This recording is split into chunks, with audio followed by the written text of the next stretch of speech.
12장 15절부터 22절까지의 말씀입니다. 자, 찾으셔서 한 목소리로 함께 읽도록 하겠습니다. 이에 바리새인들이 가서 어떻게 하여 예수로 말의 올무에 걸리게 할까 상논하고 자기 제자들을 헤롯 당원들과 함께 예수께 보내어 말하되 선생님이여 우리가 아노니 당신은 참되시고 참으로서 하나님의 도를 가르치시며 아무라도 꺼리낀 일이 없으시니 이는 사람을 외모로 보지 아니하심이니이다.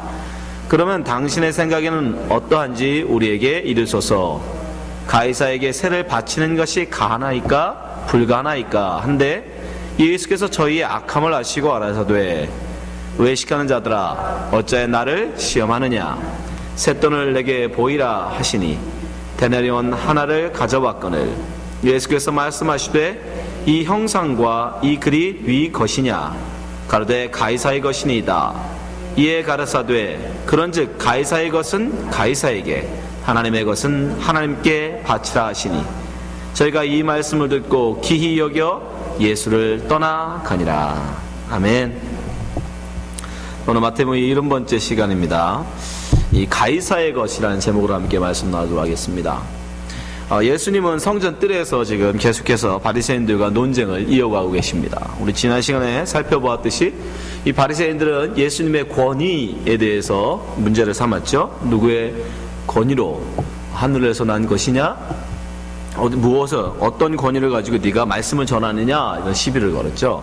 그래서 예수님은 비유의 말씀으로 그들의 어리석음 또 그들의 발가벗음을 폭로하시죠. 그러자 이제는 그들은 정치적인 문제를 가지고 이제 예수님한테 다가옵니다. 그리고 예수님을 올무에 걸리게 하려고 합니다. 이 정치적인 문제였다라는 것을 우리가 짐작할 수 있는 부분이 바로 오늘 본문에 보면 헤롯 당원들을 함께 그들이 보낸 부분에서 우리가 알 수 있습니다. 우리 15절 16절 한번 보세요. 이에 바리새인들이 가서 어떻게 하여 예수를 말로 올무에 걸리게 할까 상논하고 예수님을 계속 시험하는 거죠. 16절 자기 제자들을 헤롯 당원들과 함께 예수께 보내어 말하되 여기서 헤롯 당원들이 나오죠. 여러분 헤롯 당원들은 종교단체가 아닙니다. 이 헤롯 당원들은 정치 집단이에요. 당시에 갈릴리 지역을 다스렸던 헤롯 이 분봉왕을 지지하는 사람들인데 이들은 로마의 이 유대의 정복을 정당하게 여기고 또 로마의 세금이나 이런 것을 그들 로마의 다스림에 대해서 긍정적으로 사람들에게 세금도 잘 내야 되고 로마의 통치 잘 따라야 된다라고 이게 선동하는 사람들이었습니다. 그러니까 사실은 이 헤롯 당들은 이 바리새인들하고는 전혀 다른 길을 가고 있는 사람들이고 평소에는 원수같이 지내던 사람들이에요. 그런데도 불구하고 이 바리새인들이 지금 그들을 함께 보내고 있다는 것은 뭐예요? 이게 악의 여러분 모습이에요. 악의 무서움. 여러분, 이 사람들이 이 죄악, 이 악마, 이 마귀라는 이 속성이 뭐냐면 악을 위해서라면 수단과 방법을 가리지 않는다는 거예요. 평소에는 원수같이 지내던 사람들이지만 예수를 올무에 걸리게 하겠다라는 그런 악의를 가지고 이들이 지금 친구처럼 지금 함께 예수께 왔다는 사실을 여러분 기억하셔야 돼요. 그래서 항상 이 악은 이 마귀의 세력들은 항상 이 하나님의 백성을 어떻게 하든지 넘어뜨리려고 하고 있다는 건 사실. 그래서 우리는 항상 그 속에서 깨어 있어야 합니다. 그래서 베드로 사도가 그것을 빗대어서 뭐라고 하죠? 우는 사자가 이 사자처럼 마귀가 우리를 삼키려고 하고 있다. 그래서 너희를 근신해라 깨어라 말씀하시잖아요. 베드로전서 5장 8절 보세요. 근신하라 깨어라 너희 대적 마귀가 우는 사자같이 두루다니며 삼킬 자를 찾나니. 이 우는 사자라는 표현 여러분 그냥 한가롭게 배불러서 한가한 사자가 아니라는 거예요. 지금 굉장히 화가 나 있는 공격적인 그런 모습의 사자예요. 지금 이 마귀의 세력들이 지금 우리를 어떻게 하든지 하나님의 백성들을 이렇게 넘어뜨리려고 하고 시험에 빠지게 하려고 지금 혈안에 돼 있다라는 것입니다. 이럴 때 우리가 가져야 되는 것이 뭐죠? 지혜예요. 지혜. 예수님은 이것을 일컬어서 마태복음 10장 16절을 보니까 제자들을 그 전도를 내보내시면서 그렇게 말씀하시죠. 보라 내가 너희를 보냄이 양을 이리 가운데 보낸 같도다. 참 멋있는 표현이죠. 확실히 우리 와닿는 표현 아니에요? 양을 이리 가운데. 예. 제자들을 세상에 전도를 보내시는데 그 모습이 어떤 거냐면 양을 이리로 보내는 거래요. 그 세상은 뭐다? 세상은 하나님의 백성인 양을 어떻게든 잡아먹으려고 토신tomtom 노리고 있는 이리와 같다는 거예요. 근데 그때 우리에게 필요한 건 뭐다? 그러므로 너희는 뱀같이 지혜롭고 비둘같이 순결하라. 지혜가 있어야 된다, 이 말씀이죠. 예. 오늘도 여러분 마찬가지입니다. 오늘 본문도 예수님은 이런 자기를 지금 넘어뜨리려고 헤롯 왕과 바리새파가 협력해서 지금 예수님에게 다가왔는데 그런 악의적인 도전에 예수님은 어떻게 오늘 본문을 통해 보면 굉장히 지혜롭게 대처하는 모습을 우리가 볼 수 있어요. 그 속에서 우리는 예수님의 지혜를 배울 수 있습니다. 자, 그러면 어떻게 예수님이 이 어려운 문제들을 지혜롭게 하셨는지 한번 말씀 보도록 하겠습니다. 자, 당시 17절에 나와 있는 가이사에게 세를 바치는 것이 가하니까 불가니하니까, 이 문제는 굉장히 민감한 문제였습니다. 자, 17절 말씀 보세요. 당신의 생각에는 어떠한지 우리에게 이르소서. 그리고 가이사에게 세를 바치는 것이 가하니까 불가니까. 무슨 말이에요? 로마의 세금을 바쳐야 됩니까? 말아야 됩니까? 이 소리예요. 이 문제가 왜 정치적인 그 당시 굉장히 큰 문제였는지를 알려면 그 당시 사회적 배경을 여러분 좀 이해를 하셔야 되는데, 여러분 로마라는 제국은 다른 제국하고 좀 달랐어요. 그 당시에 유대를 지배했던 제국들이 굉장히 많았잖아요. 아수르라든가 바벨론, 페르시아, 이런 굉장히 강대국들이 수많이 유대를 침공했고 유대를 정복했단 말입니다. 그 중에서도 바벨론 같은 제국들은 어떻게 했죠? 거기에 반란이 일어나지 않게 하기 위해서 그 민족들을 송두리째 이주시켜버려요. 그죠? 예. 그런 정책을 폈단 말입니다. 수많은 정복 국가들이 그랬어요. 그래서 그 피정복당한 거기는 대부분 무참하게 파괴되거나 그 문화나 그런 종교나 이 모든 것이 다 말살되는, 우리나라도 경험했지만 언어도 못 쓰게 하는 그런 대부분이 정복 국가들이 그런 정책을 펴요. 그런데 로마는 달랐습니다. 로마는요 굉장히 피정복 국가에 대해서 관대했어요. 그래서 그 나라 사람들을 딴 데로 이주시키거나 그 나라 종교를 못 가게 하거나 문화생활을 못하게 하거나 그 나라 언어를 빼앗거나 그러지 않았습니다. 예. 왜냐하면 일단 로마는 우월감이 있었어요. 우월심. 그러니까 누구든 어떤 민족이든 자기네 나라, 자기네 문화에 흡수된다라는 자만심이 굉장히 강했습니다. 그러니까 다른 민족을 야만적으로 봤어요. 이해되시죠? 그렇기 때문에 굉장히 그걸 강요하지 않았어요. 스스로 올 것이다. 그들이 동화된다라고 생각했기 때문에. 그래서 그들은 몇 가지만 요구했는데 그 중에 세금만 꼬박꼬박 잘 내면 웬만한 그 국가들에 대한 자치권을 인정했어요. 예, 자기들끼리 이렇게 사는 것에 대해서 관여하지 않았습니다. 로마가 굉장히 관대했어요. 어떤 정복 국가보다도. 그런데 그들이 요구하는 황제의 명령에 순종한다든가 그 다음에 세금 문제라든가 몇 가지가 있었는데 그 중에서 세금 문제에 있어서는 세금을 잘 내면 그렇게 관대하게 잘 해주지만 반면에 세금을 똑바로 내지 않으면 아주 강력하게 진압했어요. 무자비하게. 예.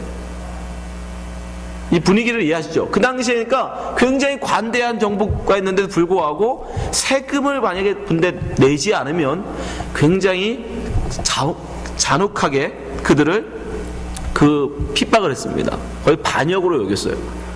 근데 문제는 이들이 세금으로 걷어가는 이 세금이 로마 화폐로 한정되어 있다는 거예요.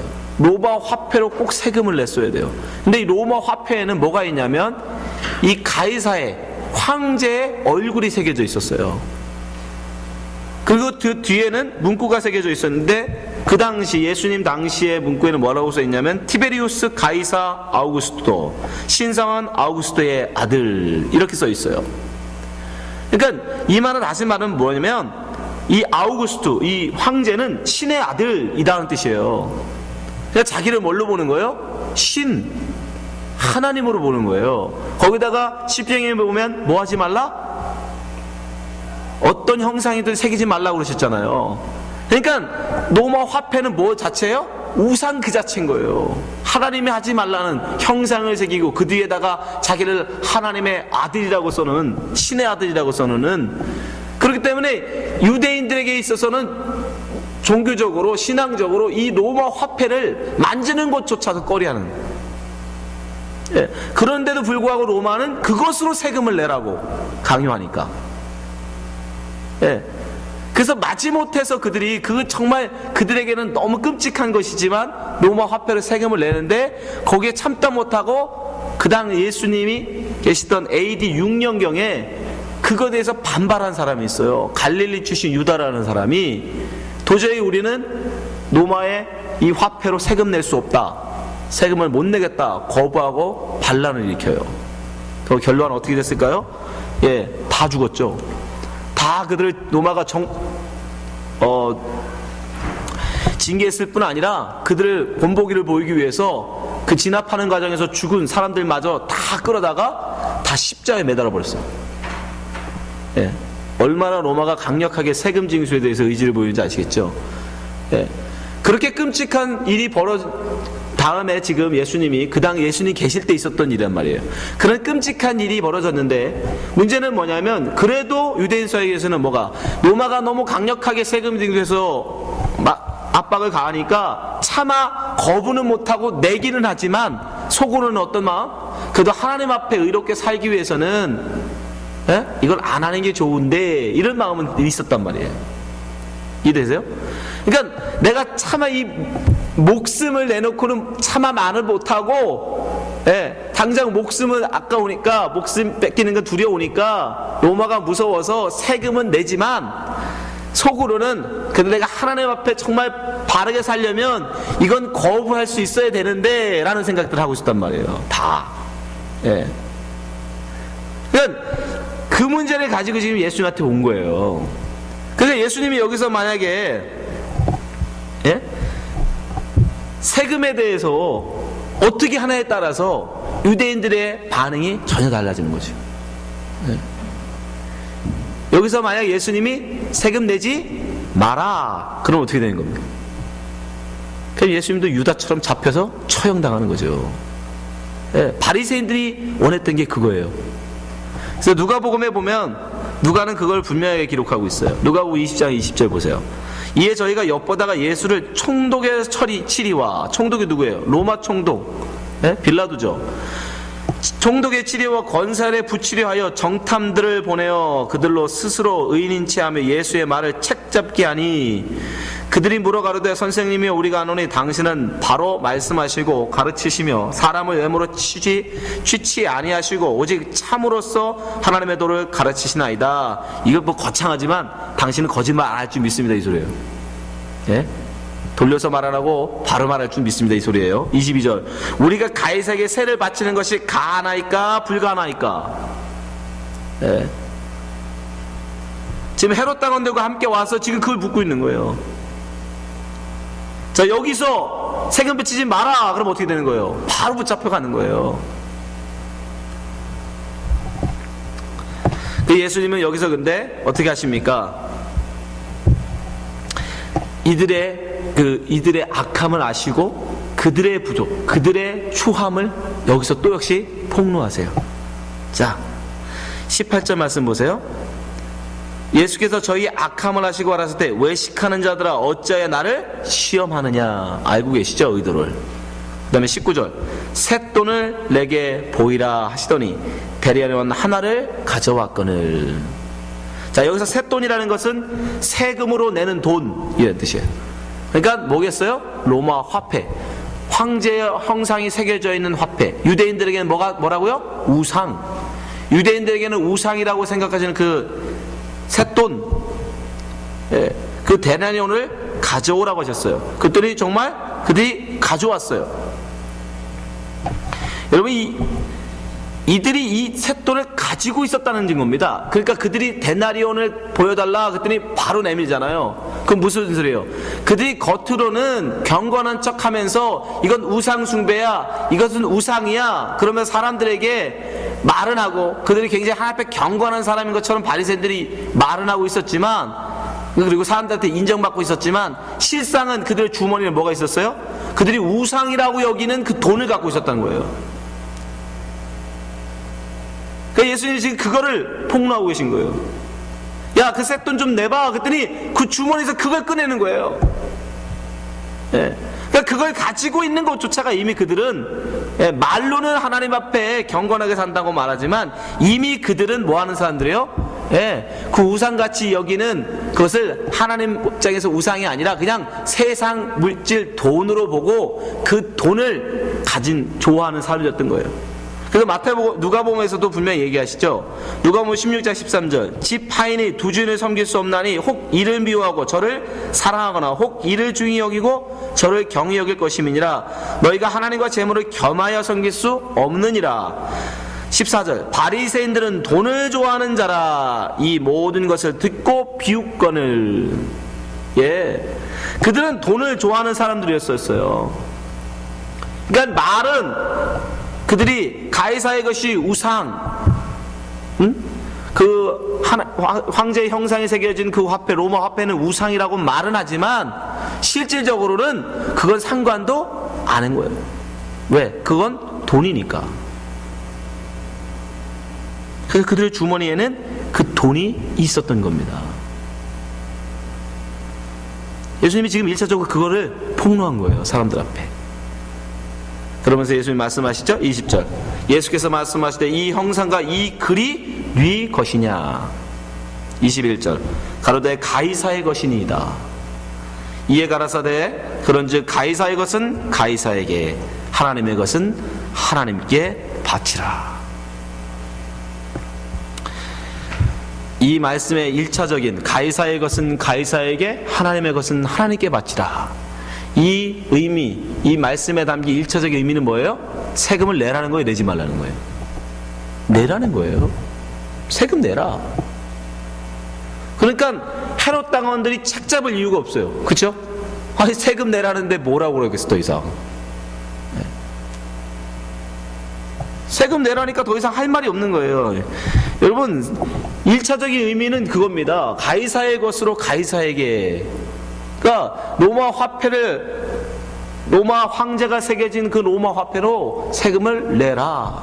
성경은 여러분, 세금 내는 거에 대해서 분명히 일관된 관점을 가지고 있어요. 성경은 세금을 내는 거에 대해서 지지합니다, 여러분.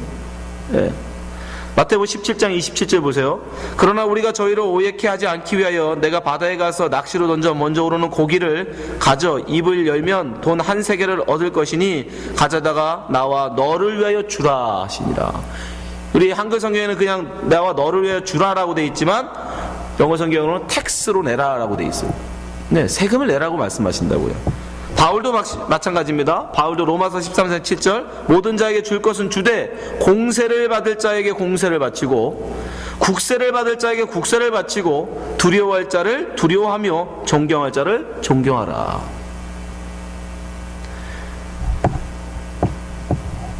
바리새인들처럼 세상적인 재물을 얻으면서도 세금을 내지 않으려고 하나님을 팔아 로마 화폐는 우상 숭배니 여찌냐는 것이 사실 악한 거예요.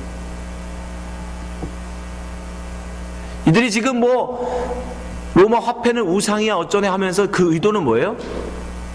여러분, 진짜 로마 돈 화폐는 사실은 지들이 가지고 있으면서 그 상관도 안 하고 그 돈으로 세상의 힘으로 생각하고 재물을 그것으로 모으면서도 그거는 세금으로는 안 내려고 하는 그 도둑심보죠.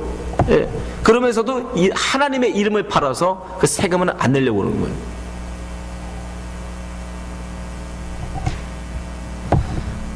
여러분, 그런 모험은 버리셔야 돼요. 정직하셔야 됩니다. 버는 만큼 내시는 게 옳은 거예요. 국가가 여러분에게 제공하는 혜택을 누리면서 국가가 요구하는 세금을 거부하는 거, 그 도둑질입니다, 여러분. 네. 우리는 정직해야 돼요, 그 점에 있어서는. 네. 근데 그 다음 말씀이죠. 이렇게만 얘기하면 그냥 예수님이 그냥 세금 내는 쪽으로만 말씀하시는구나. 우상숭배인 그런 화폐를 만지는 것에 대해서는 아무 말씀도 안 하시네. 굉장히 신앙적으로 하나님 앞에 경건하지 못한 거 아닌가. 왜냐하면 여러분 유다 같은 경우는 뭐 했다고요? 목숨 걸고 그 우상숭배라고 로마 화폐를 거부했잖아요. 그럼 예수님이 그냥 세금 내라 라고만 끝나버리면 예수님은 유다보다도 못한 사람이 되는 거예요. 왜? 자기 목숨을 내놓고도 신앙을 지키겠다고, 경건한 신앙을 지키겠다고 그건 우상이라고 목숨 내놓고 싸운 사람도 있는데, 예수님이 그냥 여기서 그냥 세금 내 그러고 끝내버리면 예수님은 유다보다 더 못한 거 아니에요. 예? 자기 목숨 지키겠다고 그냥 세금만 내라 그러고 끝내버리면. 근데 예수님은 거기서 한 말씀 더 해주잖아요. 뭐라고요? 하나님의 것. 그러나 가이사의 것은 가이사에게 주는데 하나님의 것은 하나님께 드리라. 예. 여러분, 하나님의 것이 아닌 게 있나요? 이 땅에? 학개서 2장 8절에 보세요. 은도 내 것이요 금도 내 것이니라 만군의 여호와의 말이니라. 자, 하나님의 말씀이에요. 은도 내 것이요 금도 내 것이다. 무슨 얘기예요? 세상 모든 재물이 뭘로 만들어요? 은화, 금화잖아요. 다 하나님의 것이라는 거예요. 그뿐입니까? 천지 만물이 다 하나님의 것이죠. 또요, 여러분의 생명은 여러분 겁니까? 여러분의 생명은 여러분이 열심히 노력하면 더 늘어나고 여러분 노력 안 하면 줄어드나요? 여러분의 생명 열심히 공부하시고 노력하시면 어떤 의지를 가시면 길어지시고 짧아지세요? 그런 거 아니잖아요. 전적으로 여러분의 생명 역시도 하나님 거죠. 그렇죠? 언제 태어나고 언제 죽음이 우리 손에 없잖아요. 하나님 뜻에 있죠. 예? 여러분의 자식은요? 여러분이 갖고 싶을 때 가졌다가 필요 없을 때 버리시나요? 안 되잖아요. 그것도 하나님이 주시면 받는 거고 안 주시면 못 받는 거고 하나님의 것이에요. 여러분 시간은요? 여러분 시간은 여러분 건가요? 여러분이 가지고 있는 모든 게 다 하나님 거예요. 그렇죠? 예, 우리가 누리고 있는 이 땅의 모든 게 은도 내 것이요 금도 내 것이라는 말은 함축적인 거예요. 이 땅의 모든 게 다 하나님의 것이라는 뜻이에요. 우리가 가지고 있는 생명, 우리가 가지고 있는 시간, 우리가 있는 자녀, 우리 재능, 모든 게 다 하나님의 것이라고요. 그러니까 네가 정말 하나님께 드리고자 한다면 하나님의 것을 가지고 하나님께 드려, 이 소리예요. 예수님 말씀은. 근데 여러분이 생각해 볼 게 있어요.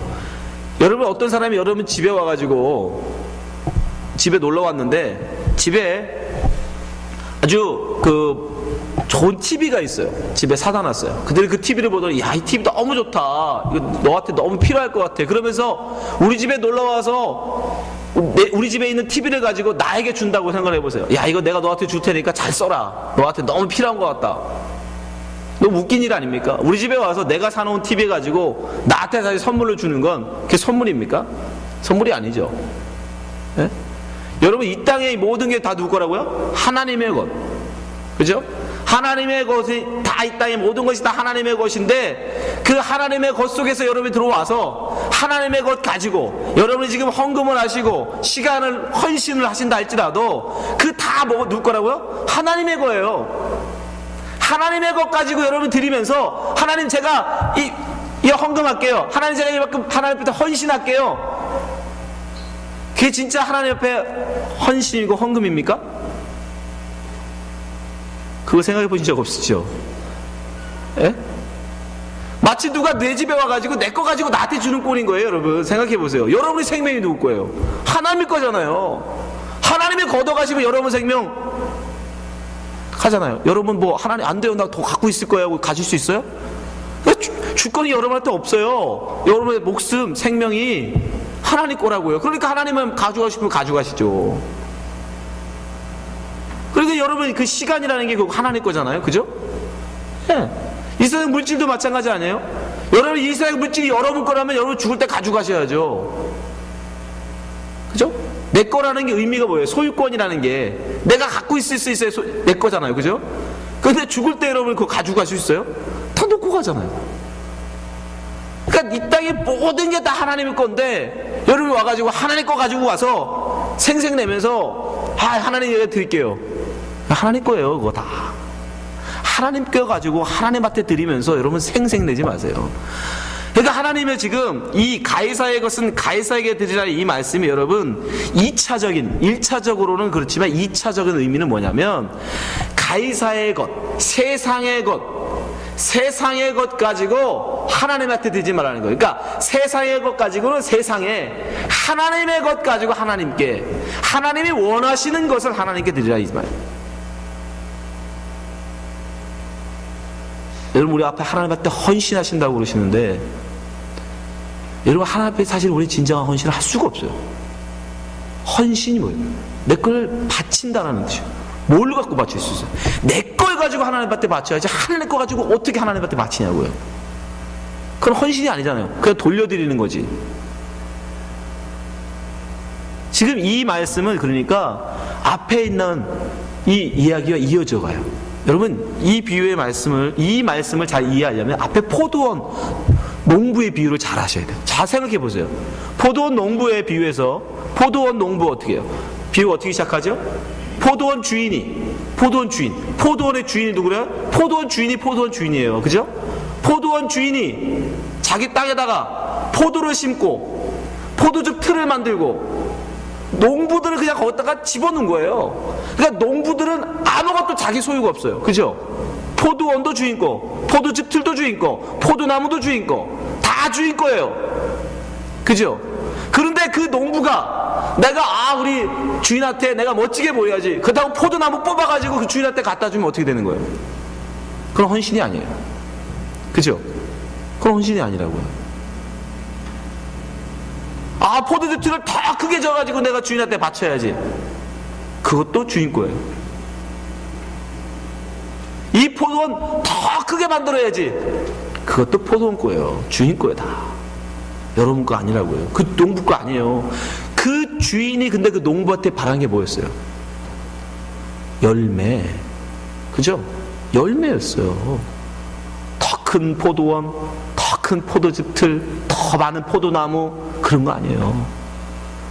그 농부가 그 주인에게 바칠 수 있는 거는 열매밖에 없어요. 열매. 그 얘기가 나오잖아요. 계속. 무화과가 뭐라고요? 열매도 아닌 게 열매처럼 하는 거라고. 그럼 그 얘기를 계속 하고 계신 거예요. 하나님의 것으로 하나님께 드려. 이 얘기는 하나님이 받으실 세상의 그런 돈, 세상에 말하는 그런 물질, 세상에 말하는 그런 헌신, 그럼 그런 걸로 하나님께 드릴 수 있는 게 아니야. 하나님이 원하는 열매로 가지고 하나님께 드려라, 그 소리예요. 그 돈에 뭐 형상이 새겨졌냐 안 새겨졌냐 그거 중요한 게 아니야. 하나님 그런 거 받지도 않으시는 거예요. 여러분, 하나님이 원하시는 것은 포도원 농부 비유에서 말처럼 열매입니다. 열매. 하나님이 우리에게 어떤 열매를 원하신다고요? 성령의 열매. 성령의 열매. 내 뜻이 아니라 성령의 인도하심을 조차 순종하는,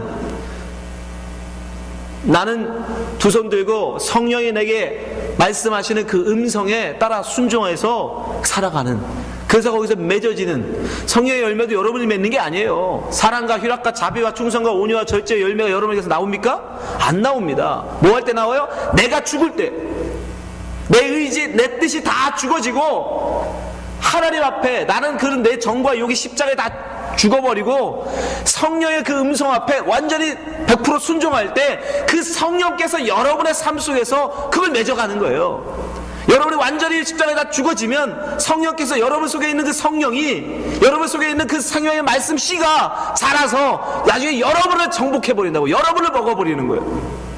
저번에 말씀드렸죠? 예. 누룩이, 비계 처음에는 작지만 그게 나중에 여러분이 완전히 죽어지면 그때는 변화돼가지고 완전히 누룩이 밀가루를 완전히 바꿔버린다니까요. 그 비유라고요. 비유 보이도록 여러분에게 보여지는, 여러분 속에 지금 성령의 말씀의 씨가 들어가 있다니까요.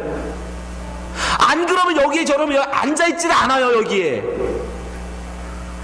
여러분 마음속에 성령께서, 하나님 예수님께서 성령을 부어놓지 않으면, 하나님의 말씀의 씨를 속에 여러분이 심어주지 않으면 여러분이 절대 이 자리에 앉아있지 않습니다. 자, 오늘 말씀에도 보세요. 마태복음 22장 보세요. 마지막 끝절, 굉장히 중요한 말씀이에요. 같이 읽어볼게요. 시작. 저희가 이 말씀을 듣고 기히 여겨 예수를 떠나가요. 이 말이 됩니까?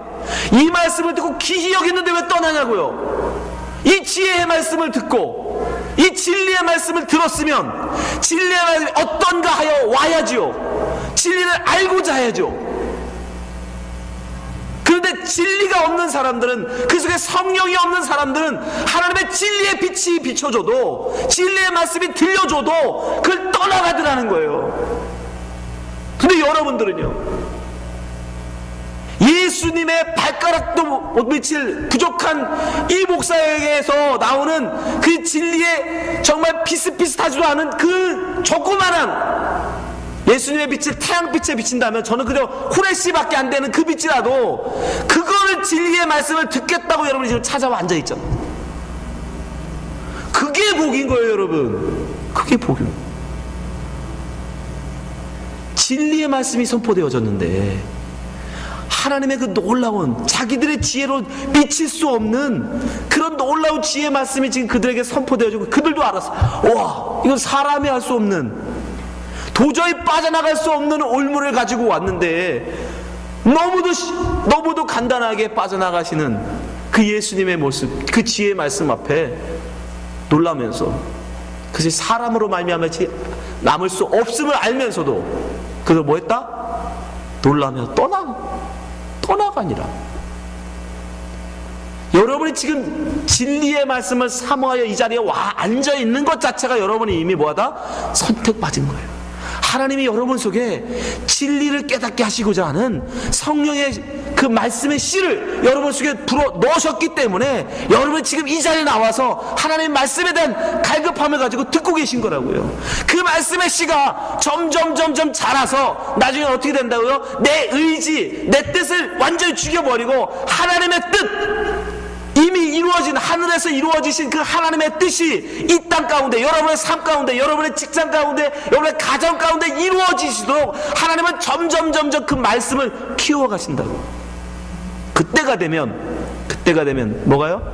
우리에게서 사랑, 희락, 자비, 양선, 충성, 온유, 절제의 열매들이 맺어진, 하나님이 원하시는 건 그거예요. 그거. 우리에게서 하나님이 다른 거 안 바라요. 여러분이 무슨 돈을 갖다 주신다 할지라도, 은도 내 것이요 금도 내 것인 하나님 앞에 무슨 도움이 되겠어요, 그런 돈이. 여러분이 헌신을 하신다 할지라도 그 하나님 앞에 헌신의 시간이 무슨 하나님한테 의미가 있냐고요. 그거 하나님이 준 건데, 하나님의 것까지 가지고 하나님 앞에 드리면서 여러분 생생내지 마세요. 하나님이 원하는 걸 하나님 앞에 드리세요. 하나님이 여러분에게 원하는 건 포도원이 아니에요. 포도나무가 아니에요. 하나님이 여러분에게 원하시는 것은 열매입니다. 포도 열매. 하나님 말씀에 순종해서, 그 말씀에 쫓아서, 그 말씀이 포도농사 치라 하시면 치는 거예요. 그러나 그 진리의 말씀을 듣고도 떠나가는 자들, 그 성경은 뭐다? 귀먹은 자다, 눈먼 자다라고 얘기합니다. 마태복음 13장 14절 보세요. 이사야 예언에 저희에게 이르렀으니 일렀으되 너희가 듣기는 들어도 깨닫지 못할 것이요 보기는 보아도 알지 못하리라. 여러분, 진리의 말씀을 듣고 있는 여러분들이 지금 복 있는 사람들임을 여러분 아시기 바랍니다. 여러분, 세상 사람들은 가이사의 것으로 충만한 것을 복이라고 얘기해요. 그렇죠? 내게 돈이 넘쳐나고, 내게 권력이 넘쳐나고, 내가 사람들로부터 인기를 많이 얻고, 이래야 복받았다, 복 있는 인생이다 얘기합니다. 그런 여러분, 가이사의 것에 불과합니다. 우리 하나님의 것으로 넘쳐나야 돼요. 하나님의 진리의 말씀을 깨달을 수 있는 것, 그게 복입니다. 바리새인들은 절대로 예수님이 못 빠져날 것이라고 고민하고 고민해서 만들어내는 함정이었어요. 근데 예수님은 너무도 쉽게 우습게 빠져나가시죠. 왜 그렇습니까? 여러분, 우리 사람의 지혜는 하나님의 지혜에 못 미치기 때문에. 고린도전서 1장 25절 말씀. 하나님의 미련한 것이 사람보다 지혜 있고 하나님의 약한 것이 사람보다 강하니라. 로마서에서는 11장 33절 깊도다 하나님의 지혜와 지식의 부유함이요 그의 판단은 측량치 못할 것이며 그의 길은 찾지 못할 것이로다. 그래서 우리는 어떻게 해야 되겠습니까? 내의 지혜가 아무리 높다 해도 하나님의 미련함보다 못할지면 우리는 어떻게 하는 게 지혜로운 거예요? 그 지혜의 말씀에 순종하는 게 지혜로운 거예요, 여러분. 그렇지 않아요?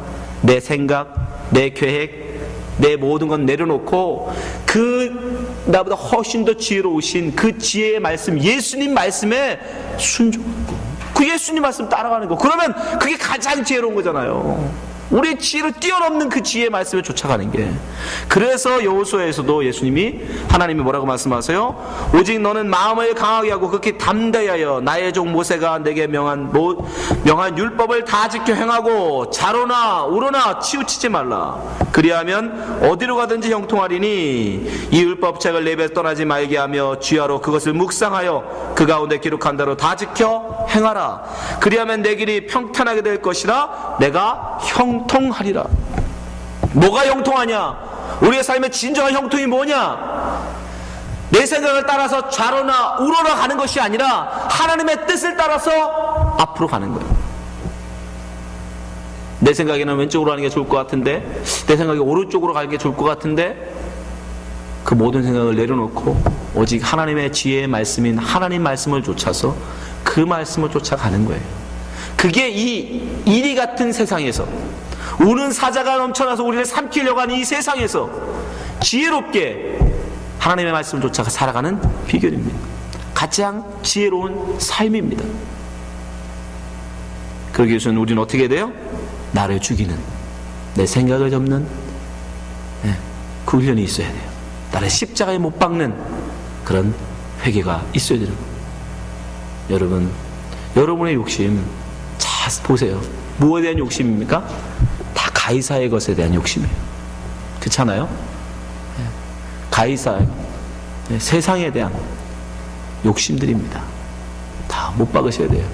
오직 우리의 소망은 저 하늘나라 천국에 두셔야 돼요. 하나님의 것에 두셔야 돼요. 하나님의 마음에 두셔야 돼요.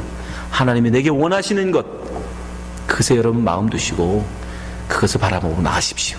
세상에서는 비록 우리가 미천하고 보잘것없다 할지라도 하나님 앞에 지혜롭고 하나님 앞에 귀한 충성된 종으로 인정받는 것, 그것이 지혜로운 것입니다. 여기 계신 모든 분들은 정말 예수님처럼 지혜의 말씀을 쫓아 나가심으로 이 세상의 악한 염에 시험당하지 마시고 정말 하나님 앞에 형통한 삶을 사시기를 주님으로 축원합니다. 기도하겠습니다. 하나님 아버지,